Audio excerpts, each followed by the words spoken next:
Good morning friends, सभी को नमस्कार। वीपीएस ऑनलाइन क्लासों के अंदर आपका स्वागत है। 12th हिंदी मीडियम के अंदर अपने पास सॉलिड स्टेट चल रहा था। जैसा कि मैंने कहा था, आज की आज चैप्टर समाप्ति की ओर है। अगली कालांश के अंदर आपने चैप्टर समाप्त करके नया चैप्टर शुरू कर देंगे, ठीक है ना। उम्मीद करता है कि आप लोग जो बताया गया वो रेगुलर पढ़ रहे होंगे, ठीक है ना। इससे पिछली कालांश के अंदर अपने पास में ठोसों के आपने जो अशुद्धियां वगैरह है वो पढ़ ली थी। आज अपन जो बात करेंगे वो ठोसों के विद्युतीय गुण के बारे में बात करेंगे। इसके बारे में बात करते हैं, आपके ठोसों के विद्युतीय गुण के बारे में अपन लोग बात करेंगे, ठीक है भाई। तो ध्यान से समझिएगा, आपके ठोसों का विद्युतीय गुण। तो देखिए, ठोसों में जो विद्युत की चालकता है उसको क्या है, ठोसों की चालकता परास के आधार पर आपके समझाया जा सकता है ना। ठोसों में चालकता या उसके विद्युतीय गुण को उसकी चालकता परास के आधार पर अपन लोग समझा सकते हैं। तो देखिए, मैं आपको बता देता हूँ, जो ठोस होते हैं ना भाई, इनकी जो चालकता परास का मान है ना, वो 10⁻⁻20 से लगाकर 10⁻7 कितनी आपके 10⁻, ये छोटे छोटे आंकड़े ध्यान रखना आप लोग। ठोसों का जो चालकता परास है वो 10⁻⁻20 से लगाकर क्या है 10⁻7 ओम इनवर्स मीटर इनवर्स आपके होता है।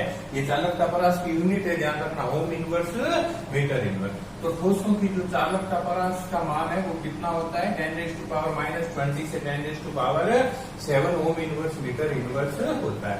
अब देखिए, ठोसों में भी अपन सब जानते हैं अभी 3 कैटेगरी होती है। देखिए, 3 कैटेगरी कौन कौन सी होती है। एक तो जैसे मान लीजिए आपके मिलते हैं चालक, क्या मिलते हैं आपके चालक। एक मिलते हैं आपके कुचालक, क्या होते हैं, एक तो होते हैं चालक, एक हो रहे हैं कुचालक, और एक अपने को क्या मिलता है, अर्धचालक। क्या मिलता है, अर्धचालक आपके होते हैं, ठीक है ना। चालक, कुचालक और अर्धचालक। अब अपन सब जानते हैं चालक किसे कहते हैं, कि वे ठोस पदार्थ जिनमें से विद्युत धारा प्रवाहित की जा सके।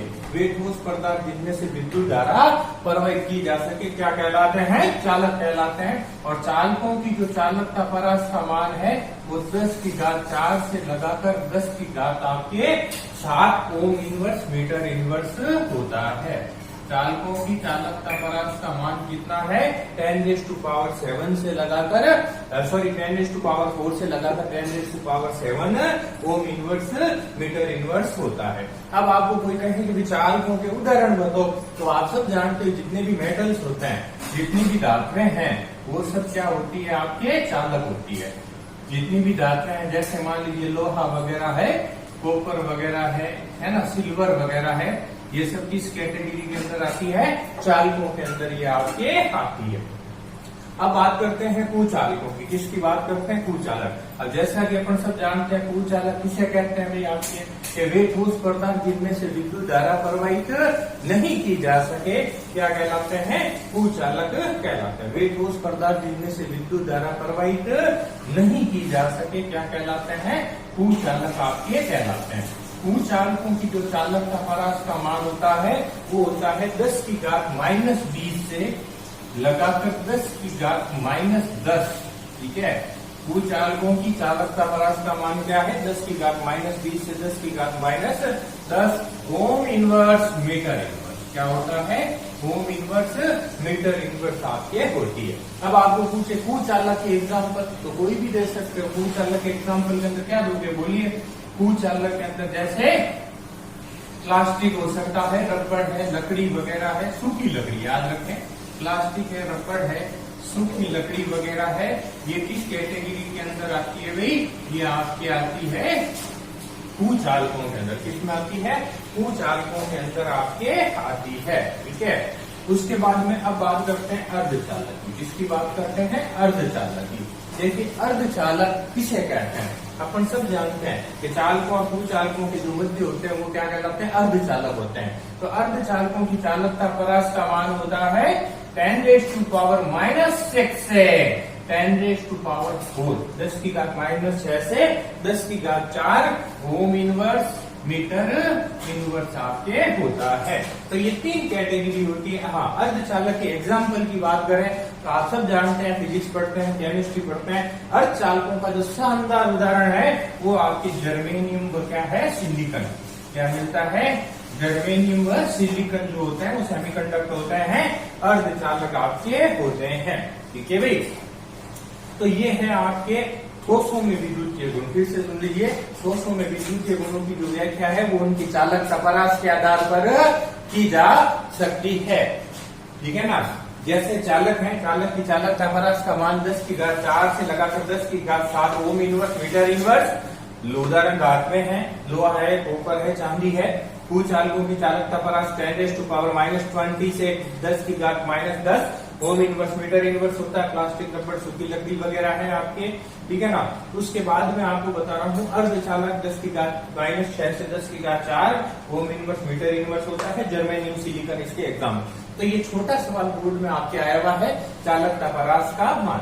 अब देखिए मेन तो देखो ठोस में क्या है, चालकता किसमें होती है, चालकों के अंदर होती है ये, और चालक में कौन आती है, धातु में। ठीक है ना, तो धातुओं में किस तरह से विद्युत धारा प्रवाहित हो सकती है उसके बारे में अपन लोग बात करेंगे।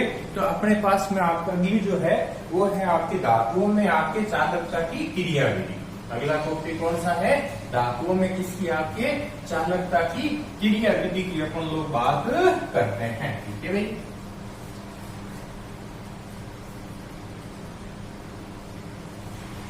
धातुओं में चालकता कर लीजिए बोलिए आप लोग, धातुओं में चालकता की क्रियाविधि।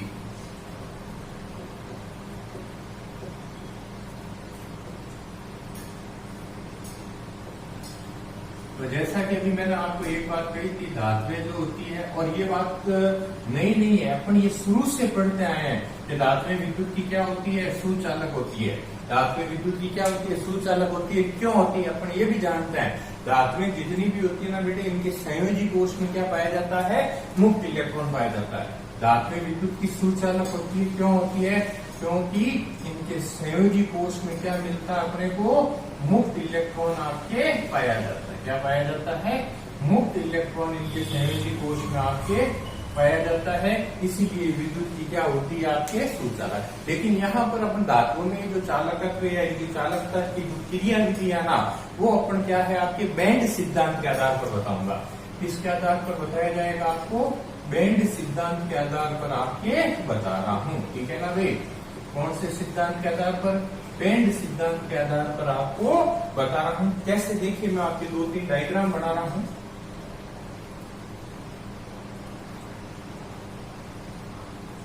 दो तरह के बैंड होते हैं, एक तो संयोजकता बैंड होता है, एक क्या होता है, चालकता बैंड होता है। पहले मैं चित्र बना देता हूं।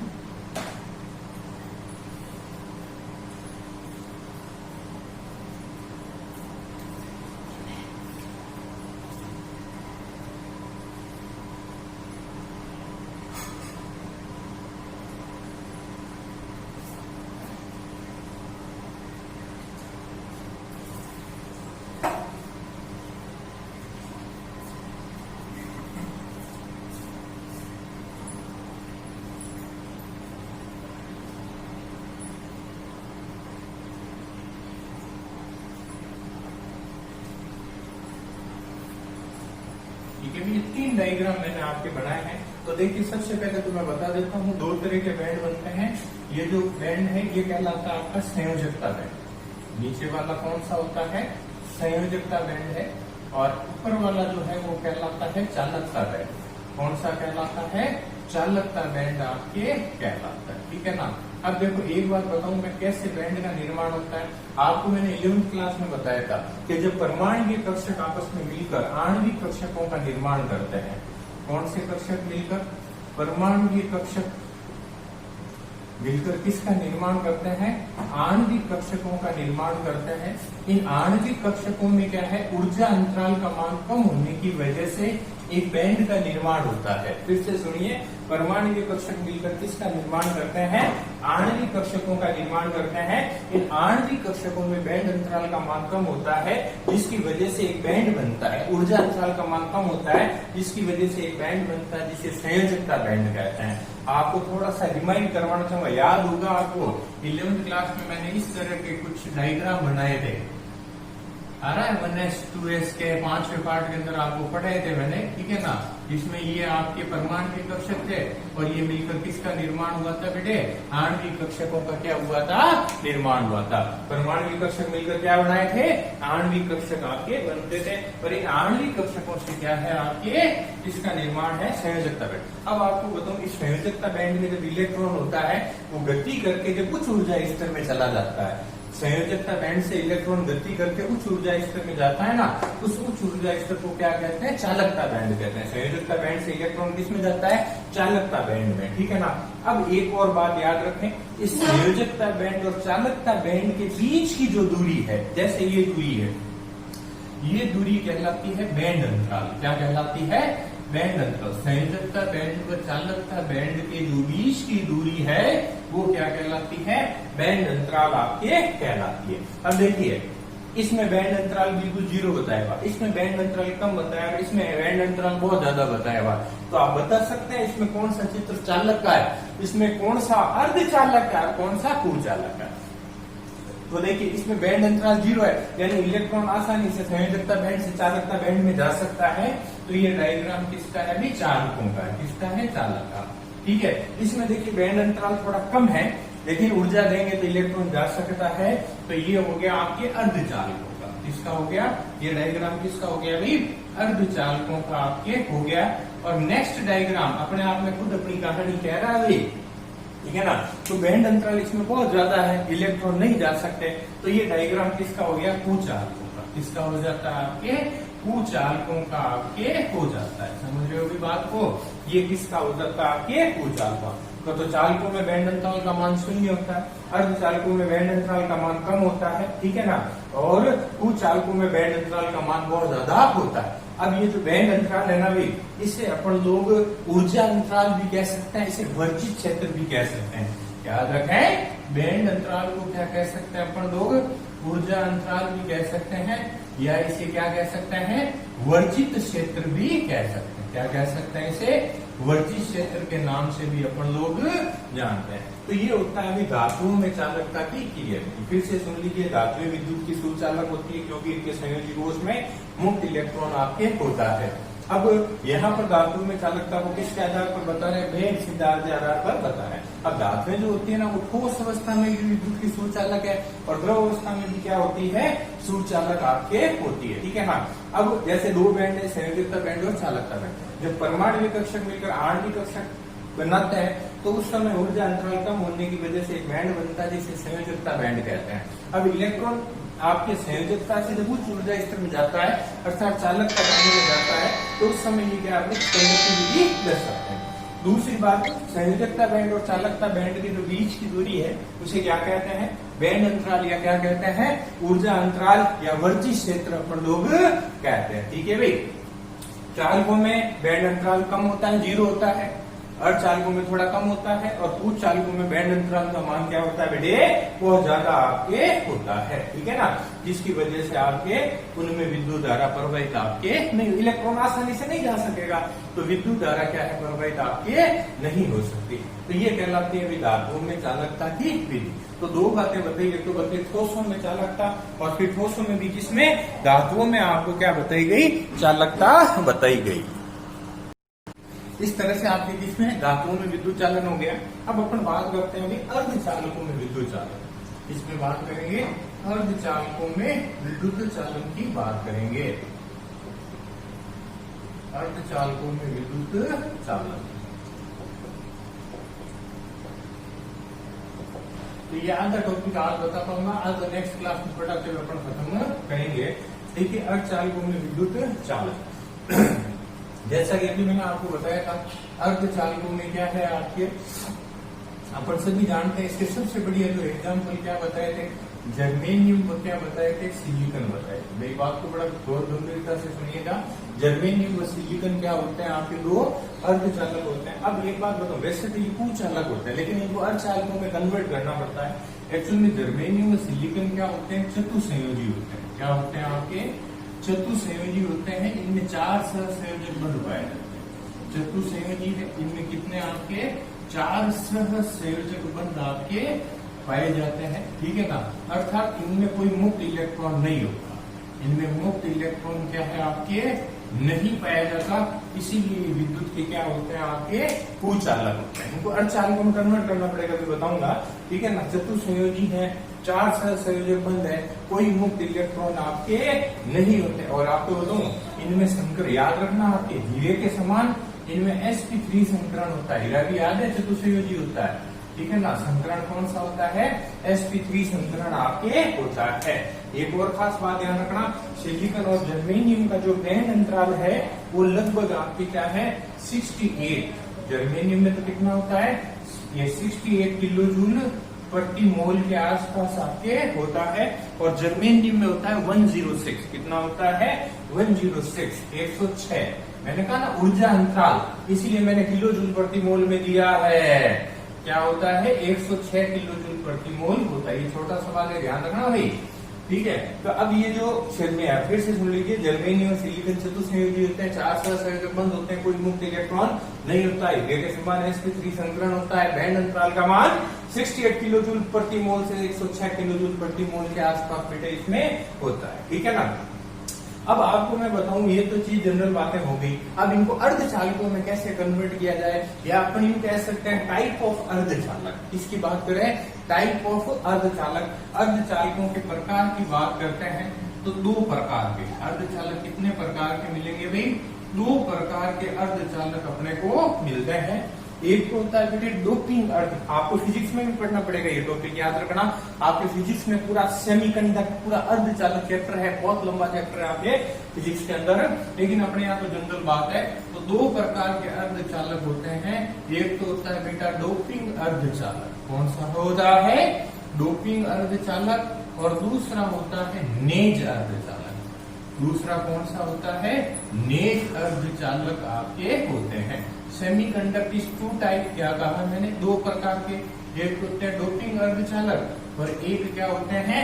नेज अर्धचालक आपके होते हैं। तो आज की कालांश के अंदर मैं आपको डोपिंग अर्धचालक बताऊंगा। कौन सा बताऊंगा? डोपिंग अर्धचालक के बारे में अपन लोग बात करेंगे, ठीक है भाई।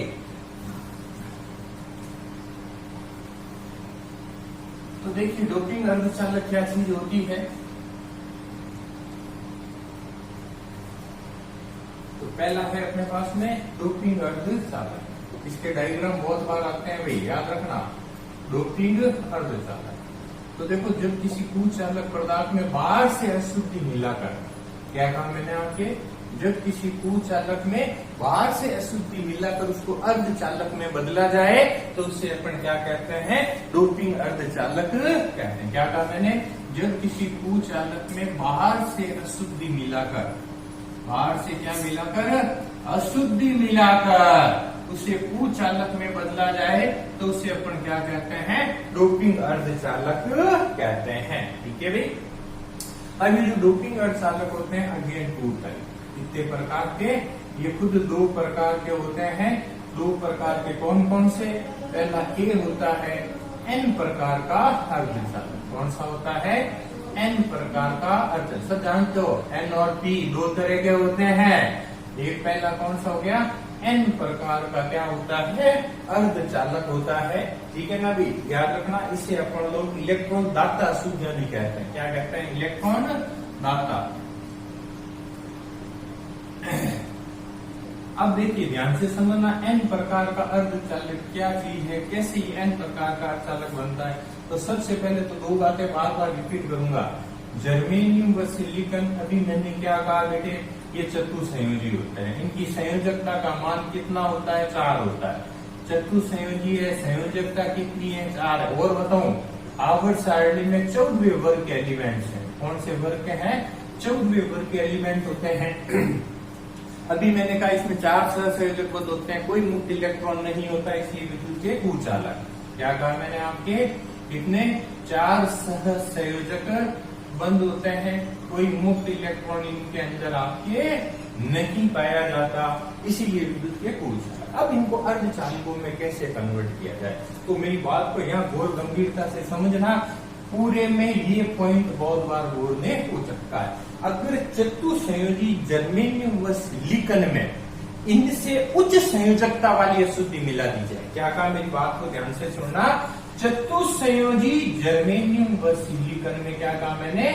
अगर उच्च संयोजकता वाली, उच्च संयोजकता मतलब ये चतुसंयोजी है, इनमें पंच संयोजी अशुद्धि, क्या है, पंच संयोजी अशुद्धि, यानी 15वें वर्ग के तत्व की अशुद्धि मिला देना बेटे, तो आपके ये अर्धचालकों में चेंज हो जाएंगे। अब 15वें वर्ग में कौन कौन से, 15वें वर्ग में जैसे फास्फोरस है, आर्सेनिक है, याद रखना, एन पर बहुत बार पूछ रखा है, एन प्रकार का अर्धचालक बनाने के लिए किसकी अशुद्धि मिलाते हैं, तो 15वें वर्ग के तत्व फास्फोरस है, आर्सेनिक जैसे तत्वों की अगर अशुद्धि मिला दी जाए तो कौन सा अर्धचालक बन जाएगा, एन प्रकार का अर्धचालक बन जाएगा। फिर से सुनिए, ये पॉइंट सबसे इंपॉर्टेंट है कि जर्मेनियम व सिलिकॉन को एन प्रकार के अर्धचालकों में चेंज करना है, तो क्या करोगे, इनसे अधिक संयोजकता वाली अशुद्धि, अधिक संयोजकता मतलब 15वें वर्ग यानी पंच संयोजी अशुद्धि मिला दोगे ना, तो क्या बन जाएगा, एन प्रकार का अर्धचालक आपके बन जाता है। मैं थोड़ा सा इसका शॉर्ट डायग्राम बना के बता देता हूँ, आप मेरी पीडीएफ से पूरा डायग्राम आप लोग इसका बनाएंगे। जैसे मान लीजिए ये सिलिकॉन है,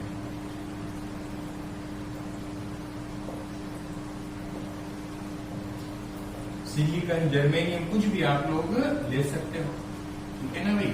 ये सिलिकॉन क्या बना दिया अपन ने, चतुसंयोजी बना दिया इसको।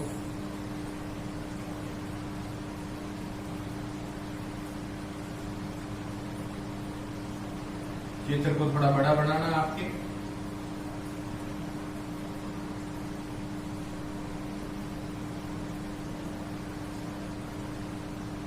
ये मान लीजिए आपके सिलिकॉन का क्रिस्टल अपन लोगों ने बनाया, ठीक है भाई, ये भूचालक है। अब आपने इसमें क्या मिलाया, 5वें वर्ग की अशुद्धि मिलाई, सॉरी 15वें वर्ग की अशुद्धि मिलाई आपने। 15वें वर्ग में मान लीजिए ये आपने फास्फोरस मिलाया, ये क्या मिलाया आपने, फास्फोरस मिलाया, ठीक है। फास्फोरस की तो संयोजकता कितनी, 5 है, तो देखिए ये 1, ये 2, ये 3 और ये 4 तो हो गई, और ये 5वां जो है ये मुक्त इलेक्ट्रॉन क्या आ जाएगा, इस रिक्त स्थानों के अंदर आ जाएगा, और ये क्या गति करने लग जाएगा, गति करने लग जाएगा, तो वो क्या हो जाएगा, अर्धचालकों में चेंज हो जाएगा। फास्फोरस 5 मिलेगा ना आपने, 1, 2, 3 और ये 4 और ये 5, ये अतिरिक्त मुक्त इलेक्ट्रॉन आपके आ जाता है, जिसकी वजह से ये किस में चेंज हो जाता है, अर्धचालकों में चेंज आपके हो जाता है। ये कौन सा अर्धचालक बना है, एन प्रकार का अर्धचालक आपके बना है, डियर बेटे। तो ये आपके डोपिंग अर्धचालक, बाहर से अशुद्धि मिलाई है आपने, डोपिंग का मतलब बाहर से अशुद्धि मिलाकर अपन ये लगा काम करते हैं। ये हो गया बेटे एन प्रकार का अर्धचालक। दूसरा कौन सा होता है, पी प्रकार का, कौन सा होता है, पी प्रकार का अर्धचालक। देखो इसी में बता देता हूं, पी प्रकार के अर्धचालक की बात करते हैं बेटे अपन। तो पहले तो 2-3 पॉइंट तो वही लिखना है, सिलिकॉन व जर्मेनियम चतुसंयोजी होता है, चतुर्थ वर्ग के हैं, 4 संयोजकता होती है, 4 संयोजक बंद होते हैं, मुक्त इलेक्ट्रॉन नहीं होता, इसलिए विद्युत के क्या बेटे, भूचालक होते हैं। अब देखिए पी प्रकार का अर्धचालक बनाना तो क्या करूंगा, सिलिकॉन व जर्मेनियम में यदि इनसे कम संयोजकता वाली, उसकी वजह क्या करूंगा, आपके कम संयोजकता वाली अशुद्धि अगर इसमें मिला दी जाए, ठीक है ना, ये तो खुद कितने संयोजी है, चतुसंयोजी है, अगर इनमें त्रिसंयोजी यानी जिसकी संयोजकता 3 हो वो मिला दिया जाए तो पी प्रकार का अर्धचालक बन जाएगा।